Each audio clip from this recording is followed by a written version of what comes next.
fleur. La façon dont on traite les affaires dans les grandes sociétés n'est pas toujours sans reproche. Monsieur Bernard. Oui, Pauline. Monsieur Guiret a rendez-vous avec vous. Ah, qu'il entre, merci.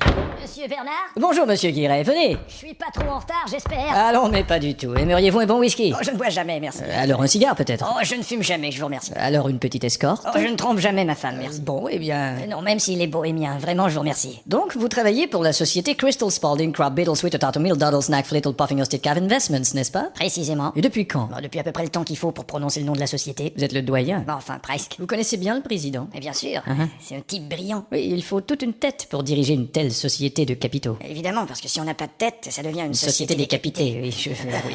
Le bureau que vous voyez en ce moment était celui de mon père. Il est très bien. Hein. J'étais très proche de mon père. Oui, vous me semblez très proche père. Et je me retrouve aujourd'hui assis dans ce bureau devant mon principal compétiteur. Oui, quelle aberration. Quelle aberration, en effet. Et c'est aussi ce que je vais vous demander, votre collaboration. Ah bon? Et en quoi ça J'ai fait un compte? calembour. Quelle aberration. Je vois pas de quelle façon je pourrais vous Quelle aider. aberration, Oui, collaboration. oui, excellent calembour. Mais qu'est-ce que vous voulez au juste? Vous savez, je... Vous pouvez me tutoyer. Non, sans façon, j'ai l'habitude de vous voyer. C'est comme vous voulez. Je vais vous offrir une large somme pour témoigner contre votre président. Je veux dire, comme vous dites, vous avez l'habitude de soudoyer. Eh bien, j'ai été clair, j'attends votre réponse. Seriez-vous aussi du genre à planquer des micros? Vous me connaissez mal. Les micros, c'est du passé, tout ça. Un, deux. D'accord, alors il n'y a pas de caméra non plus? Alors, pour qui me preniez-vous, Guiret? Gros plan sur la 2. Vous savez, parfois en affaires, il ne faut pas avoir peur, si vous me pardonnez l'expression, de se montrer nos caleçons. Ça c'est vrai, faut se dire les choses telles qu'elles sont. Alors, on peut commencer à négocier. Vous savez, je dois partir tôt. Ah bon? J'ai pas ma voiture et je dois prendre le bus. Nous avons mis une voiture à votre disposition. Oui, mais je dois faire les courses pour le dîner et Il y a une grande surface dans l'immeuble, ça vous prendra 5 minutes. Il faut que je prenne les mômes à la garderie aussi. J'envoie tout de suite une préposée, elle va s'en occuper. Écoutez, je dois m'en aller, il faut vraiment que je me gratte une couille. Il y a un gratte-couille électronique sur votre siège. Oui, monsieur. Pauline, il faudrait passer prendre les enfants de monsieur Guiret à la garderie. J'ai